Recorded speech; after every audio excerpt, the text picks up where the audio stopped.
এটা হচ্ছে নেসকোর prepaid meter. এই মিটারে কিভাবে ব্যালেন্স দেখে, এমার্জেন্সি ব্যালেন্স কিভাবে নেয় সব দেখাবো। আপনি ব্যালেন্স দেখবেন, বর্তমান ব্যালেন্স 0.37, তারপরে এই যে নীল বাটন, তার ব্যালেন্স আছে 30 টাকা 33 পয়সা। তারপরে আপনি এমার্জেন্সি ব্যালেন্স দেখবেন 0.32, এই যে নীল বাটন, মানে এমার্জেন্সি ব্যালেন্স আমি নেইনি, 500 টাকাই আছে, 500 টাকা নিতে পারবো, 500 টাকাই আছে। তারপরে আপনি অনুমোদিত লোড দেখতে পারবেন, অনুমোদিত লোড দেখতে পারবেন 007, তারপরে নীল বাটনটা প্রেস করবেন।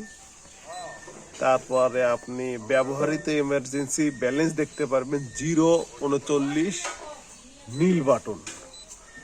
তারপরে আপনি মানে ধার নিবেন 5টা 9, তারপরে আপনি নীল বাটনে প্রেস করবেন। আবারও বলছি, সবচাইতে এইটা বেশি জরুরি দরকার, 5টা 9, তারপরে নীল বাটনে, এই যে নীল বাটনে প্রেস করবেন। তাছাড়া আমার ভিডিও শেষে এই যে এই সব এমার্জেন্সি কোডগুলো দেওয়া থাকলো, ভালো করে দেখবেন আপনি। এই যে এমার্জেন্সি কোডগুলো সব দেয়া থাকলো, আপনি এখানে ভিডিওতে লক্ষ্য করেন এবং দেখেন, সমস্ত এমার্জেন্সি কোডগুলো আছে। এখান থেকে ভিডিওগুলো ভালো করে দেখে তারপরে ওখানে আপনি ইউজ করবেন। এটা শুধু নেসকোর জন্য।